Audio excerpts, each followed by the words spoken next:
No intro. No, let's air it out tonight, guys. We got a lot to talk about. We don't have time for an intro song. So welcome back to the Colts cast. Andrew Aziz, Chris Blystone, Stephen Reed joining me, Matt Danley, here with you guys all from Stampede Blue. What's happening? Interesting first round, boys. Colts, let's do the rundown real quick because it's not just that the Colts took Quentin Nelson. It's kind of how it happened, right? First of all, Baker Mayfield comes off the board. Pretty interesting that he come off. That was kind of the buzz going into the day that Mayfield was going to be the first quarterback. It sounded like that was just kind of, today's rumors or whatever, because it had been several guys, I think mostly Darnold, but it seemed like it had made its way through a couple of them. Saquon Barkley does come off the board at number 2, obviously there. I think all of us were sitting there thinking this is good stuff because now we understand that the Colts possibly have, at this point, a good opportunity for someone trying to trade up and get these other quarterbacks. Sam Darnold goes 3, pretty much expected there. Denzel Ward made it almost feel real, didn't it, boys? Almost. We almost had a piece at Bradley Chubb. It almost came down to that. But the Denver Broncos pick him up at 5, and then Chris Ballard and the Colts literally, guys, run that card up to wherever the hell they run it. And the Indianapolis Colts select Quentin Nelson at number 6, guard from Notre Dame. Andrew, instant reaction. I yelled. I definitely yelled. I was very happy. I was going to say, I screamed, actually. I'm just going to go ahead and say I screamed. And it's been a few years since I've been able to yell. Yeah. Draft pick. In a good way, not a bad way. I was going to say, I can remember when we yelled about Philip Dorsett. Yeah, that's an ugly one. Can we forget about that one in Colts history, please? But no, and Nelson, it's perfect. You get ourselves a left guard for the next 10 years, protect luck. Protecting luck, as we've seen, is the most important thing, for this franchise. So getting a guy like that is just instrumental for this offense. It's going to help kickstart this offense again. It'll get the running game going again. It'll protect luck. Will actually not get sacked on every third down. So that was my instant reaction. It was just, wow, we finally got ourselves a great player. Yeah, I thought it was pretty impressive. I was one of those guys that was constantly on the fence about Nelson. It just continually made me feel like I didn't know if I'd want to trade back. I did want to trade back. Hell, I wrote it, I think, probably 4 times on Twitter. I wanted to trade back. I wanted to see what they get. But obviously the Bills weren't fighting, at least for what the Colts were wanting to get out of it. And I commend Chris Ballard for that. Stephen, we talked about this the other night. We talked about it several times, actually. What is your thoughts on that? Do you think that who was it? The Bucks ended up trading back with them, right? So what the Bucks got, I don't think that was enough for what Chris Ballard needed to be blown away. Yeah, and I 100% agree. I think we had this discussion during the draft, actually, on Twitter, that we had talked about the picks that Ballard is definitely looking for 2 round 1 picks. And that was pretty clear because Tampa Bay, realistically, Buffalo probably offered that same deal to the Colts, saying you can have 12, 53, 56, move up. To me, that's not worth it. Right. To come off of a player that they had in their top 3. And so, it's one of those things like, yeah, you could pick up those extra 2 picks, but at what cost? You would have lost out on some really good players there, and you would have certainly lost out on Quentin Nelson, which seemingly was their target, one of their 3 targets there at the beginning, there at pick 6. What do you think, Chris? Were you excited about the pick, or did you think that the Colts might want to go a different way? Well, I was excited about the pick in as much as you can be excited about picking a guard. It's not the sexiest pick, and it's one of those that certainly you don't look at and just you're not really getting excited about what he can do so much as what he can allow other people on the team to do. So that's really, I guess, I don't know. It's hard to get too terribly excited about it, and I'm excited about what he has to offer. I'm really going to be excited to watch him pancake a couple guys, hopefully. Taven Bryan.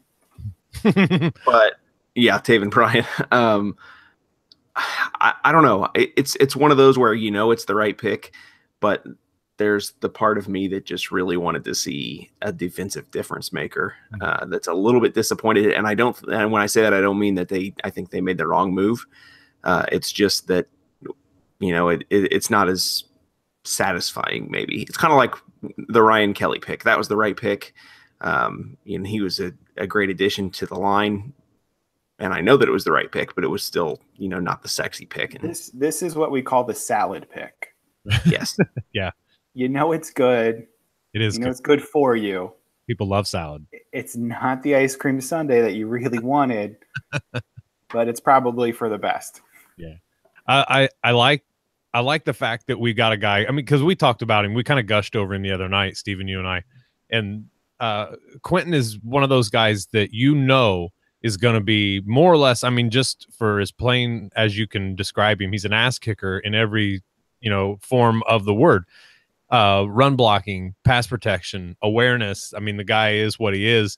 Our Chris Shepard wrote a great write-up on him, scouting report on him in our draft guide, and I thought he did a good job with him. He was our overall best player in the draft guide, and the Colts got him. Okay, I mean that was largely our opinions as far as where our grades kind of came down, and I think that there was a lot of national analysts and just about anywhere else that would agree with that. I mean, I think that Quentin Nelson definitely proved that he was worth his weight. And the thing that we get into still is we get into this positional value type discussion. And it's a valid discussion. It always seems to be. And it's an interesting and fun one to have. But at the end of the day, the Colts, and I kind of was going through all the 2012 to 2016 things with Grigson's draft processes. I believe he drafted, I knew he drafted several offensive linemen, but he drafted 10, okay, between 2012 2016. 4 of those were drafted, I believe, in the first 3 rounds, and only 1 was a first-round offensive lineman. So Ballard gets off to a start right away, gets that first-round lineman under his belt, so to speak, and really kind of sets the tone for the draft. I think that that's what this does. Last year he set the tone kind of with Malik Hooker getting that great value at 15, and now he kind of turns it around and gets this just kind of meat and potatoes pick at number 6. I mean, I think it's a really a diverse way for him to go about his first couple years into the draft. Andrew, do we expect something outlandish tomorrow? With what's left on the board, and we'll go kind of through that board here in a little bit, or do you expect him to kind of keep the same approach to the second round and just really taking those strong, solid picks each time they come to him? You know what? There's a lot of value out there, and if he wants to continue with that value, I mean, he can go about 6 different directions. If he just went all offense in the second round, that wouldn't be a bad thing, I don't think. I mean, I wouldn't be upset. If he went all defense, it wouldn't be a bad thing. If he went a little mix of both, fine. But there is a ton of value on both sides of the ball. So he can afford to, go all offense or off defense. I mean, I'm looking at players right now. On offense, you got Anthony Miller, you got Connor Williams, you got Geis, you got some receivers, other receivers, Cortland Sutton, you got Christian Kirk, you have Chubb even there. So you got a ton of offensive guys. Then on defense, again, if you want to go defense, you got Landry, who's probably, if you had to pick one guy, I dreamed of falling to 37 or 36. It would be Landry. Mm-hmm. And then, again, a couple other guys. Josh Jackson, bit of a raw guy, but good. But, again, the value is there. Right. The fact that there was 5 quarterbacks that went in the first round means that there's going to be some guys that are going to fall out of that first round, some quality players like Landry, who money would expect to be a first-round pick. Some thought he'd be a top 10 pick. Right. Hell, I thought he'd be a top 10 pick. Yep. So the fact that he's there at the top of the second round is phenomenal. Yeah. And then another guy like Maurice Hurst is a guy that I think that people kind of questioned, whether his health was an issue after the combine. He's still there. I mean, we've got there are a lot of guys there. And it's kind of like you said, Andrew, it's kind of a what do you want to do with this? Because the Colts have 2 picks right there in the first 5 picks of the second round. So they've got that. They've got the 17th pick in the second round. Is that right? That's right. Yes. So they've got plenty to work with here in the second round. And like I said, we've got Maurice Hurst on the board. They've got corners. the real surprise that came off the board was Rashad Penny at 27 to the Seahawks. I think the real what the hell just happened, you know. According to Blake probably liked that one right there. Yeah, but he should. I love Rashad Penny. I think all of us do. But I liked him in the 3rd round. Yeah, that's definitely not something that you expected to happen, right? And I wouldn't even say 3rd round. I would have guessed him possibly to be a mid-2nd round guy. That wouldn't have surprised me. Back into the 1st round, that takes me back a little bit. Chris, who are the guys that you're wanting to take a look at here as the Colts get into the 2nd round? Picks 36 and 37 coming up. I mean, this is just it's there. Harold Landry, Maurice Hurst, my boy Sam Hubbard. I think the way that the board's going right now, I think he could either possibly be the first guy off the board, or he could be like in the middle of Hubbard's a great guy to go after too. Great value too. I loved what he brought to the thing, but Harold Landry's still there. Now, it wasn't so much that Landry was kind of falling down a little bit. It was more, to me at least, that we ended up seeing Marcus Davenport go in the middle of the 1st round. That kind of surprised me. There was some health issues apparently with Landry, knee and back, that they've been reporting, for the past 45 minutes as kind of an explanation as to why he's fallen. Does that concern any of you? Doesn't concern me. Overall, I was all for them, trading away like a 4th round or 5th round pick to get in the back end of the 1st round to take him. But it looks like they made a smart move. Like when you look at the teams that are picking, you've got Cleveland and New York Giants that are picking at 33, 34, and 35.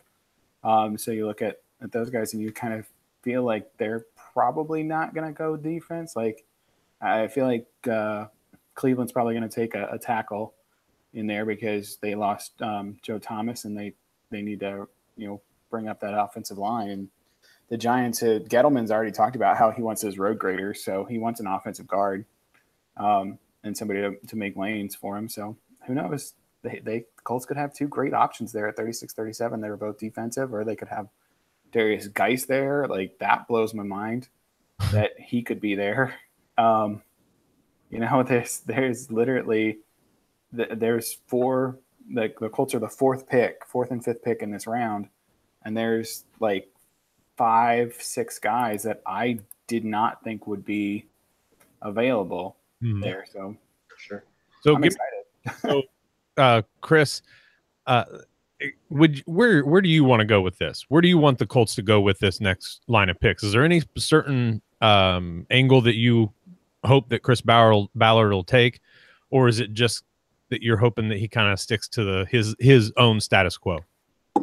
Well, yeah, I definitely want him to still stick with what players he's got graded the highest, but I think Harold Landry would be my pick if he's still there when they're picking. He would be my pick, and I probably would go Landry and Geis back to back in those if I was Chris Ballard and getting to just take my picks there, because then you're getting a few people have argued, I don't think correctly, but a few people have argued he was the best back in the class. Mm-hmm. I think it was pretty clear that was Barkley, but I mean, he was competitive enough and good enough that discussion wasn't completely absurd. So a very good running back, and a guy who has the potential, if he heals well from his ankle injury that he played on last season, to maybe return to the kind of production that he had the previous year and just be this.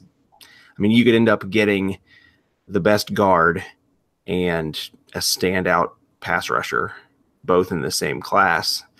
And how great would that be? I mean, we'd walk away thinking that Chris Ballard is some sort of evil genius, that he just managed to manipulate this all in his favor and get both, the best of both worlds. So, and then, there are still guys like, I wouldn't even be upset. I think we talked about this in our Slack chat earlier. If Will Hernandez was on the board and he decided he was going to grab another guard and just beef up that offensive line, it's not going to hurt my feelings. I think as long as he is picking a quality player and he's not reaching for somebody, and since he's not, a member of the Saints or anything, I think that'll probably be safe. Or the Steelers for that matter, who made a terrible pick. As long as he's not, affiliated with them, I think we're good. He seems like he knows what's going on. So So Andrew, let me ask you this: the Colts didn't get that inside linebacker then because we were talking about Roquan. We've always talked about Tremaine Edmonds. We've talked about a bunch of these guys. As of right now, and I'm going by the NFL's login as far as how they've got them graded out. Right now, they've got T. Gray Scales as the highest rated inside linebacker left on the board. They've guys like Micah Kaiser, Josie Jewell, Jannard Avery. There's some options there, but it seems way too early to be even going after those guys. Yet it seems to be such a massive need for the Colts right now. Is that something you can't? What's the word? You can't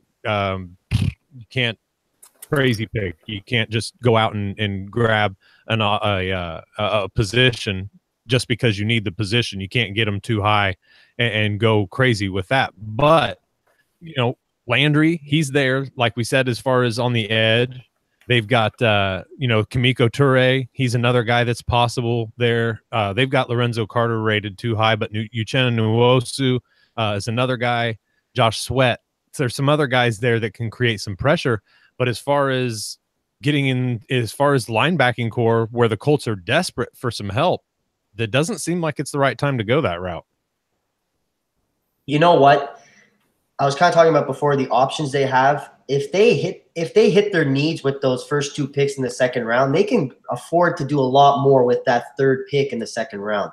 Mm-hmm. And on top of that, they can trade out if they feel they want to go after a guy like Josie Jewell, but they don't want to take him at 37 or even 49. They can trade back and get more picks. I don't think they're going to go day 2 without getting an inside linebacker. I can't see them not at least getting one of those guys. I like Josie. I think Malik Jefferson could be a really good strong side guy. Scales is good. Nothing special, but he's a good player. But I think you're right. I don't think they go after an inside linebacker just based on value. They can reach and take one, but I don't think they go based on value with an inside linebacker at 36 or 37. Yeah. I think it makes more sense that they use it at the 49 pick or they trade back and do something like that because, yeah, it's just the value's not there. I would totally rather see a guy like Will Hernandez be taken at 36. Now we got ourselves 2 stud guards with Kelly, right? Right. I'd rather just take the value instead of the reach. You know what? Like I said earlier, like if you want to just go all offense, fine. Let's just fix one part. There's so many holes on the team, and you can essentially draft. Mm-hmm. Like I was telling someone today, like with the exception of quarterback and maybe safety, you could draft any position on the Colts and no one would say anything. Right. So you can go any different direction with this thing. So do they have to address inside linebacker? Yes. Is it a pressing need? Do they have to do it in the 36th or 37th pick? Probably not. But, I like Malik Jefferson. I like Josie Jewell. I think those are 2 really good options. If they took him in the second round, I wouldn't be super upset. I just want to see him take value. Like if they went with Hernandez and Landry at 36, 37, I'm in heaven, Yeah. Then again, like after they nail those 2 value picks, and now you can afford to maybe reach a little more with 49, right? So now it gives you a little more leeway with those other picks. Mm-hmm. Now you fixed your offensive line, you fixed maybe an edge defender. It gives you a little more leeway to reach for other positions. You know what I mean? That's right. Steven, we got right now as far as what's left on the board, as far as who the big guns are still left here overall. Landry at 6. Their grades don't matter. Darius Geis, Will Hernandez, Justin Reed, James Daniels, Ronald Jones, Josh Jackson. Then we get into these secondary here. You got Jackson Carlton Davis, Maurice Hurst. He's a little further down than I think that most of us would like, but there's also Isaiah Oliver there. What about Colts going secondary and early in the second round here? Is that something that you think would make sense? The back-to-back pick thing is really going to work, in my opinion, in the Colts' favor. I think the Colts can really kind of do something with that. Whichever pick they want, it doesn't make a difference. They can just trade one of them if they feel like moving back 4 or 5 slots and grab another guy, get maybe a 3rd or a 4th round pick in return, something to get an additional pick in this draft. But the Colts really have a really fun setup to the second round. I think that the Colts are really set up to do some damage. And kind of like what Andrew said, do they just fix one thing, man, or do they go out and be like, no, we need you and you're good, we're going to put you here? You know what I mean? This isn't something where they definitely have one approach or the other. Well, the good part about this is that regardless of what position that they go after, as Andrew said, and I think Chris hit on this too, is there's a lot of holes on this roster. And so the important thing is that you're filling holes, and there's a lot of good players still available that fill a need. Mm-hmm. And so not only are you taking the best player available, you're taking the best player available at a position of need. Mm-hmm. And so it really does fill a lot of things. So I could definitely see them taking a secondary, either 36 or 37, for example, in Isaiah Oliver or a Josh Jackson. I think those are the two primary options you'd probably look at there. At 36, 37. If you wait until 49, then Isaiah Oliver might still be there. He could not. At that point, you're probably looking at somebody more like a Carlton Davis at 49. Could also see him go Justin Reed. Safety is a little, I'm not a big fan of taking safeties right now because I'd like to see how they fare with Clayton Gathers and Malik Hooker. Mm-hmm. But at the same time, it's always good to have depth at players. And if Justin Reed's the best player available, it seems like Ballard's been pretty consistent in sticking to that mantra is that's his board. All right, that's it. All right, peel it off, turn it in. Mm-hmm. And so I could see him taking secondary. I think that, if the combination of Landry or Hurst is there at 36 and 37, like for me, that's a dream scenario. Like I thought Landry was a top 15 pick based off of his film, not from this past year, but the year before that when he was healthy. He was, I want to say he was Matt Miller's top prospect coming into last season. And based off that previous film, and then Maurice Hurst, like I did the defensive line scouting for the draft guide, and Hurst is one of my favorite players to watch in that even though he was played out of position, I think that he could actually dominate in that defensive tackle role in a 4-3. Yeah, he's really interesting. And I wasn't so surprised that Taven Bryan went where he did at all, to be quite honest with you. But I think I was surprised that Maurice Hurst wasn't somewhere within, fear of him within a couple picks. Chris, what does the backfield in the Indianapolis Colts backfield look like with Darius Geis and Marlon Mack?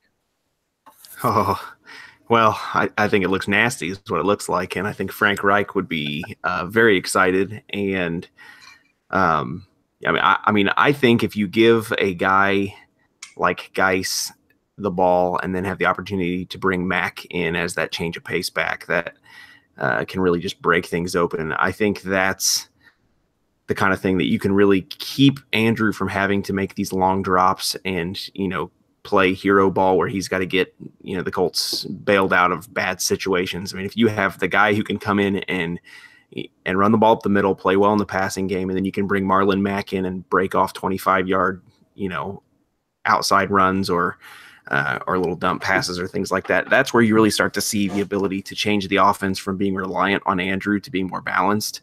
And those kind of running attacks are going to open up big things for TY in the deep passing game and for Eric Ebron. And we haven't had a balanced running game in a long time. It sort of seemed like with Gore, Pagano, kind of ran the ball to him frequently, but that didn't necessarily make it balanced. It was just stupid.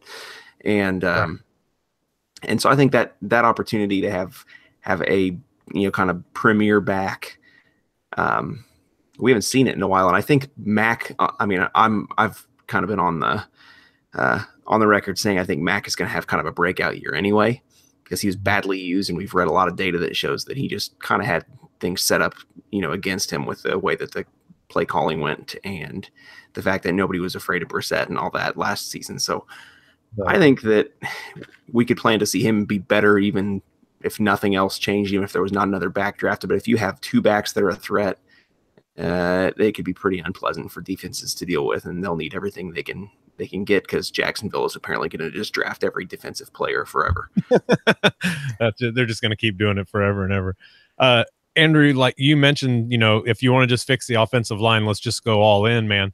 They used to talk about Quentin Nelson as though that he was a guard simply because they just had other guys who could play tackle at Notre Dame, that he was more than capable of stepping out and doing it.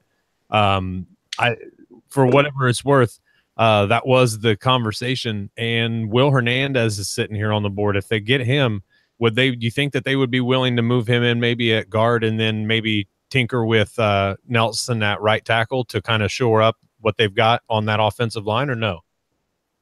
I'm going to say no because and Frank Reich, I believe you have to rewatch it, but what I saw, they were talking about his pulling ability and how he has great instincts, in the open field.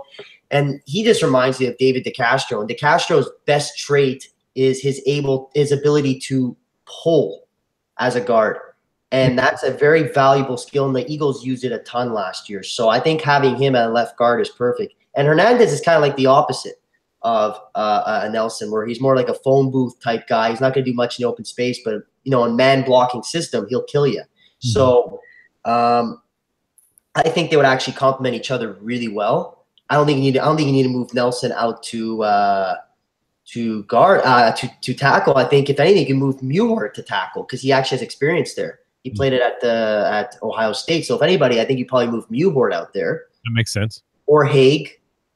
Mm-hmm. I just think if we get a guy, if one of those 3 picks in the second round is an offensive lineman, I think the Colts O-line is starting to look really good.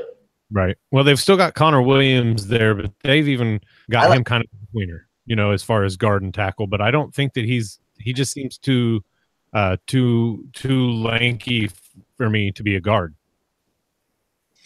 Yeah, well, we're hearing tonight that I think size when it comes to offensive linemen is starting to become like an overrated thing because we're seeing tonight Isaiah Wynn's not even 6'3", he's like perfect guard size, and they're going to play him at left tackle this year. So I don't know. I just see the traits that he has, regardless of his size, are perfectly set for a guard. Right. And I think Muir's a better pick. And ideally, I'd love to see Hernandez on the team. You go Hernandez, Landry, and then Anthony Miller at 49. And it's possible. Don't tell me it's not possible. That's possible. It is. Yeah. It's crazy. Yeah. I had a quick question. Do you think that's possible? Yes, sir. Steven. Being himself over here. So. Normally it's just Matt and I talking on these things. I don't normally get to mess with all the rest of you guys. So there's no Canadian jokes yet, Steven. What's going on? You're lagging. Oh man. So I'll leave it. So let's see. Okay, so who's the bang the table guy then for you, Steven? Harold Landry. 36. Andrew? Harold Landry. Chris? I wanted to trade back and take him at 12, so Harold Landry is definitely my pick as well. Yeah. It's hard for me not to be Harold Landry because he adds so much for what he does. He is absolute he's so good at getting upfield and getting to the passer. He is so good at it. And that's his one thing. That can be his one thing for this year. We talked about this as far as maybe the Colts get a developmental guy on the edge with what they've done with John Simon now, Terrell Basham, Jabal Sheard. Things we expected about Basham and Sheard. Not so much about Simon. We just kind of didn't know. We expected it was going to be something, but him as an outside linebacker in that 4-3 kind of seemed a little weird just because he doesn't have the speed for it, I don't think, at this point right now. So, if we're going to go Harold Landry, I'm all in, right? I have no problem with that at all. My thing is I want to go defense so bad, but Darius Geis is sitting there staring at me in the face and that, to me, that sexy backfield. I spent all my time arguing away from taking Saquon Barkley if he was there at 6, right? And everybody's like, oh, you got to take the guy who's got the best upside, blah, blah, blah, in the draft and everything. And now I'm sitting here pining over Darius Geis at the top of the second just because I'm an idiot. So, there are some people that actually thought Geis might actually go in the top 15. Right. Out here in Washington, in the Northern Virginia area, that was a big rumor that the Redskins were interested in Geis at 13 and would seriously consider taking him. Mm-hmm. And so that's the crazy thing, is that legitimately, if the board falls right for the Colts, and I know we're getting our hopes up for Harold Landry. Who knows what Cleveland's going to do with 33 and 35, they could take Harold an offensive tackle. They could take Landry. They could take guys. They didn't get their running back. They went quarterback and cornerback, which is a little bit surprising to take Denzel Ward there. But that's neither here nor there. But the thing is, you don't want to get your hopes up too high, but at the same time, goodness, the Ballard could end up pulling, the best offensive guard, the best speed rusher, one of the best 3 technique defensive tackles. I know Anthony Miller is one of Andrew's top wide receivers. It's actually a lot of our top wide receivers. I want to say Jake had him as a top wide receiver as well. Mm-hmm. And so, Chris Ballard could hit another home run in the draft. He already hit a pretty big shot right here with that trade with the New York Jets. At the time you're like, oh, well, maybe he should have waited. It's still great value for it, but maybe he could have pulled out a little more. As we saw today, those trades weren't coming. Right. Not what they wanted for it anyways. Yeah. Yeah, exactly. That compensation wasn't quite what Ballard was looking for. All the trades today were pretty close, I imagine. They weren't anything too crazy over value. Right. And I'm all for it. He wasn't going to get it back. I think he made the right decision. So, I mean, Ballard did speak after picking Quentin Nelson. Good pick. We're all pretty much in agreement with that. He was the only NFL general manager to attend Notre Dame's Pro Day in late March. OneFootDown.com, SB Nation's site for Notre Dame football, I believe. He ended up saying, so excited about Quentin Nelson. We had thought that he was the best offensive lineman in the draft. He's got everything we want in terms of character, work ethic, toughness, passion for the game, and is going to be great for this team and great for the city of Indianapolis. So we're extremely excited to get him. He, is gushing over him, and I don't blame him. This is one of those picks, guys, where we're the ones having the non-sexy picks right now. It was the Titans with some of their guys over the past couple years, made a lot of sense, made big strides for them up front, despite their, quarterback not being able to kind of, keep himself healthy either. But the good thing about the non-sexy pick in the first round is that the Colts have every option still on the board here to go. They haven't closed anything out. Chris Ballard looks as though he's going to continue to take the same approach that he's taken forever. You take the best available talent on the board. He definitely did that, and he's going to move on. So the fun part here is Chris Ballard going to break records at every time the Colts draft? Chris, do you think that he's going to be trying to beat his time from the Quentin Nelson pick with the next one, try to get it up there with only a minute and a half off the clock? Maybe he's going to do that media guy 40 time where they actually have it's just going to be the general manager sprinting up to the podium. That's how the next one's going to be.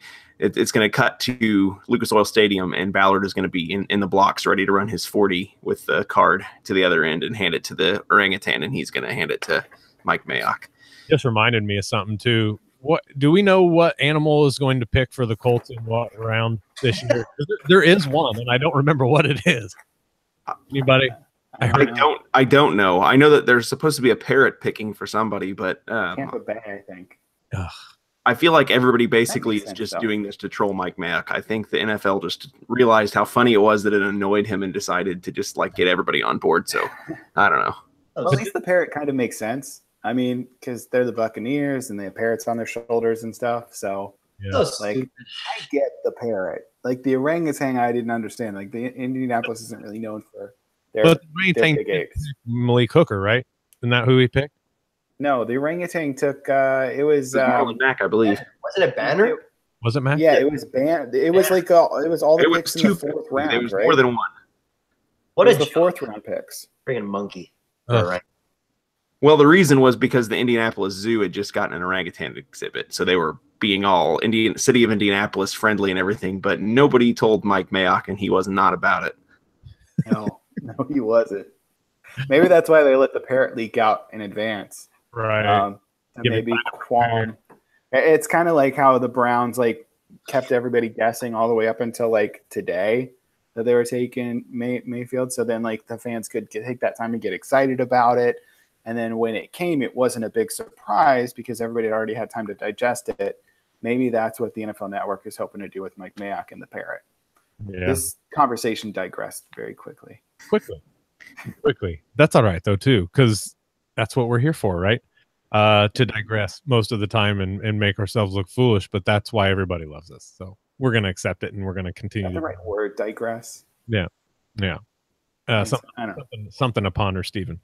So the Colts really just kind of find themselves in a great spot. I think a lot of teams find themselves in a great spot, to be quite honest with you. And the kicker for me is that Cleveland is going to be picking twice in the top 3 in this draft. The Colts and the Browns really just kind of own the first 5 picks of this draft. Do they? I mean, look, we're in this situation again. It wasn't just with number 6. I mean, but do the Colts trade out one of these picks, or do you just take your sweet time and turn in back-to-back cards here? I think Ballard's taking those picks. I don't think he's trading back. Not even one, not even to grab something else in the back end of the 4th or even the 3rd. I'm with Chris on this. It's not going to be major trade offers, but they're going to come. Back-to-back picks. Some of the trade offers were weird today. Did you see the trade offer that the Cardinals made to the Raiders to move up? They offered them a 3rd and a 5th to move up 5 picks in the first round. So, you know what?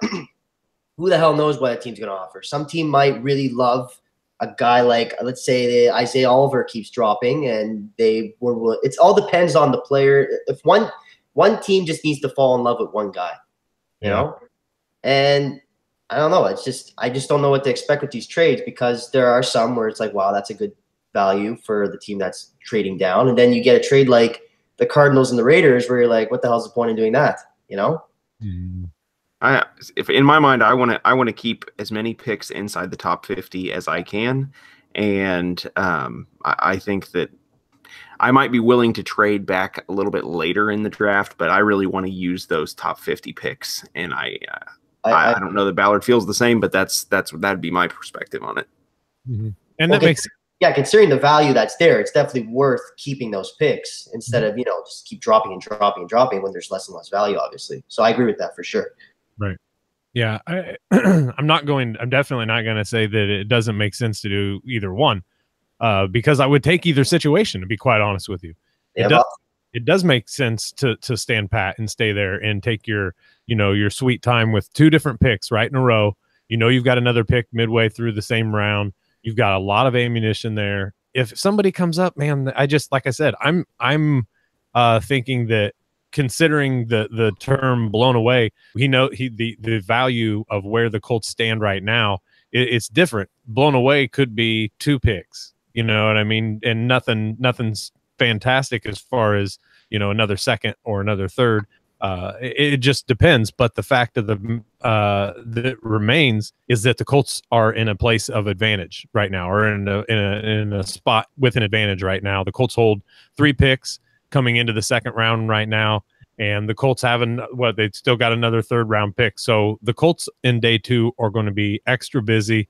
It's going to be, I think, more exciting. It was almost a little, it almost just took me back at how quickly the Colts day was over, because I totally expected something else to happen, whether it was the Colts traded back and did something later on, but I expected heavy movement. I mean, kind of like what was it the Packers did, went back and then came back up and picked. I thought that was more along the lines of what Ballard might be trying to do. Use an extra pick, come back and gain another one a little further back, but one way or another to kind of maneuver himself to get the guys he wanted on the board in the top 20 of the first round. So I think it's pretty apparent that most of us are pretty shocked that Harold Landry is there. I just feel like that's not in the cards for some reason. I would be ecstatic if Harold Landry came to the Colts, but I just don't feel like that's in the cards. I almost feel like we're going to be underwhelmed, because it's just going to be kind of those, oh, what was that? Expectations too high? Yeah, I don't mean like by like being the best guy that everybody sees on the board. I just think it's going to be a surprise, a surprise maybe position or something like that, like a safety. You know, maybe he goes, maybe he decides to get Reed or something like that, you know, and that's not a bad pick necessarily, but kind of like Steven, like we were talking, you know, with the safeties, it's just not something that seems like it's necessary right now, even if it is, you know, of high talent. So I just feel like there's going to be that point where we're all just going to be rubbing our hands together. Is it a running back? Is it Landry? Is it Hurst? Who is it? You know, it's another guard. Well, I still like it, but all right, I'll take it. Very less sexy, very much, very less sexy than a guy who's going to supposedly at least be expected to get upwards of 10 sacks a game. So, Chris, what are your kind of parting shots here for round one? Thoughts on the day in general, the Colts, and what are your hopes for the second day in the draft overall? Well, my absolute favorite player in the entire draft got drafted by the worst team in the world, and that was Sony Michel to the Patriots. That might have ruined the night for me. I don't want any good things to ever happen to the Patriots, and I don't want to wish ill on Sony Michel. But I'm all in on the. I'm rooting for bone on bone, whatever that is. I'm rooting for it. I hope he has a very successful after football career. And only good things for him. Gonna buy his book. That's right. But maybe he'll have a tell-all on Tom Brady as the organizational implosion that he sees firsthand or something like that. But anyhow, I'm not quite over that just yet. But yeah, I really do.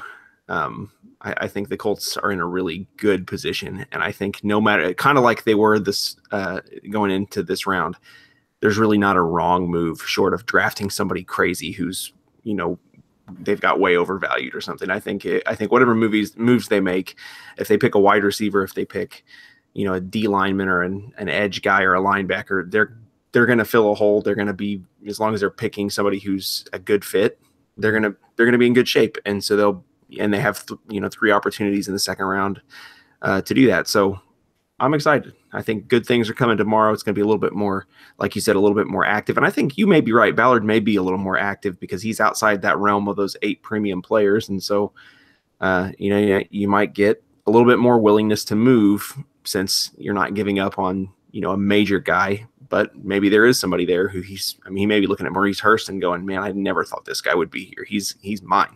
Yeah, I think you've got to be drooling if Maurice Hurst is there. I mean, and I think that it's more than likely almost that he will be. But man, could you imagine that front in Cleveland with Maurice Hurst? Or I don't want to think about it. I don't want to think about it anymore. Andrew, same line of thought here, man. What's your takeaway from the day? What's your expectations and such for tomorrow? Well, the more I thought about it, the more I realized that I wanted Anthony Miller as my, bang the table type pick over Landry. I was thinking about that Calvin Ridley pick that the Falcons had today. They have 3 great receivers, Julio, obviously, Sanu and Hardy, and they still picked a guy like Ridley, which I thought was a great pick to complement Jones. Now, the Colts are not in the same position as the Falcons, but I just love that pick to complement an already great receiver. They weren't afraid to go out and get that type of pick. So I was thinking a receiver like Miller to complement T.Y. would be perfect in the second round.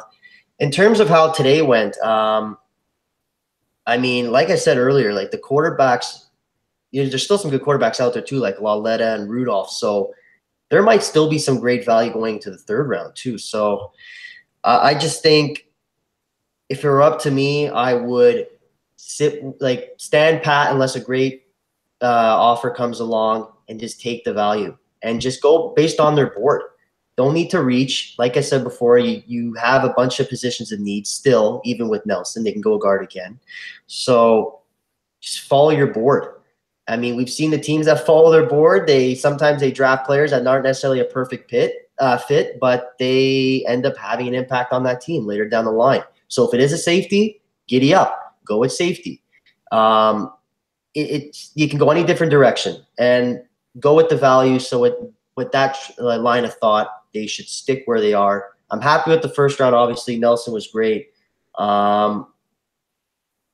some really weird picks in the teens. Mhm. I was thinking about that too. Just the Colton Miller pick was really weird. With such a weird pick. Davenport was really weird.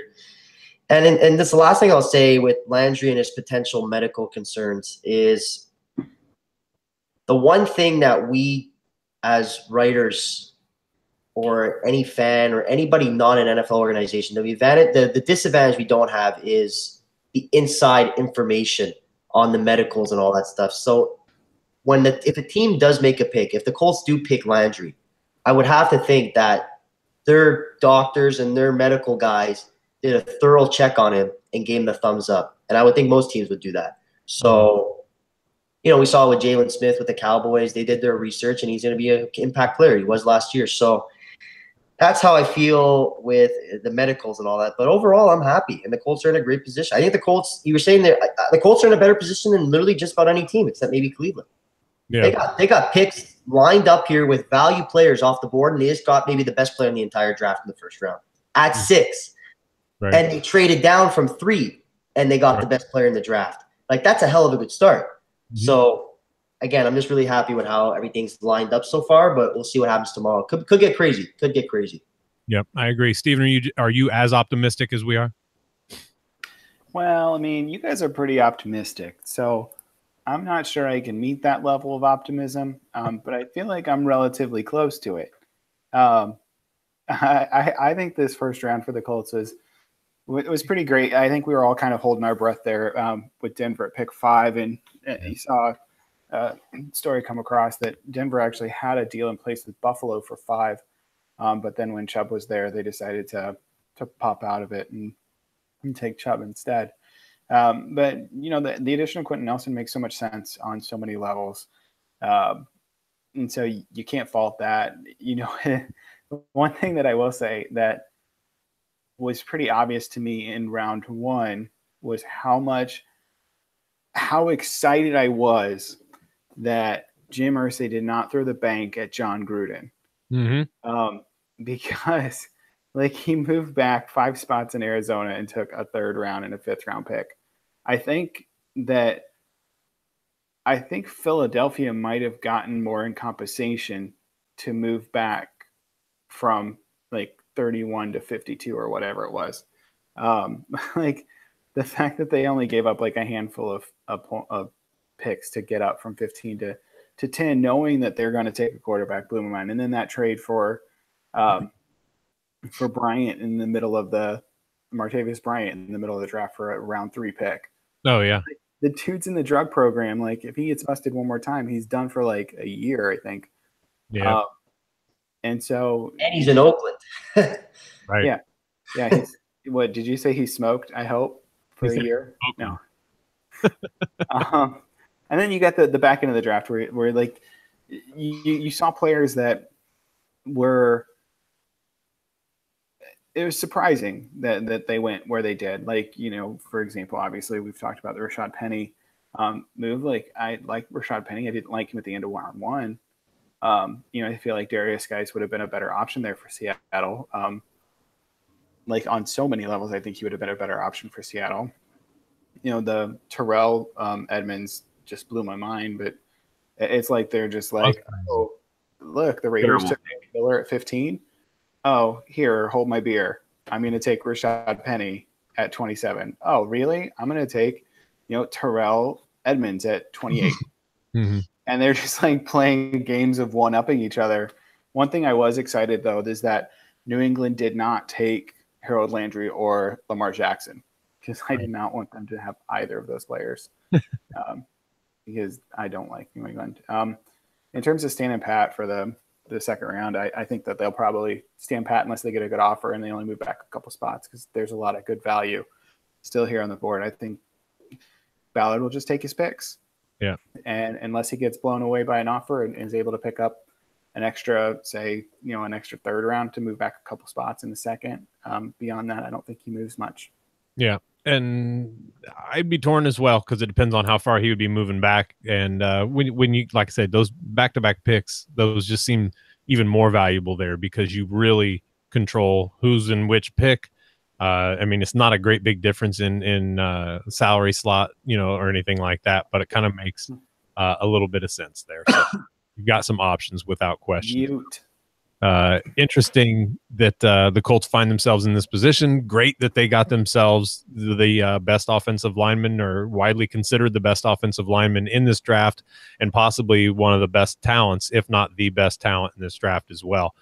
Day 2, we're going to be coming live from Metazoa Brewery, 140 South College Avenue in Indianapolis. You guys need to come down there and hang out with us. We're going to be going live at 6:30, recapping a little bit of what we saw tonight as well, and then we'll get ourselves ready for rounds 2 and 3. It's going to be an interesting night. Jake, myself, Brett, and Jared will all be there live, so we're going to be all set up. Come down and join us.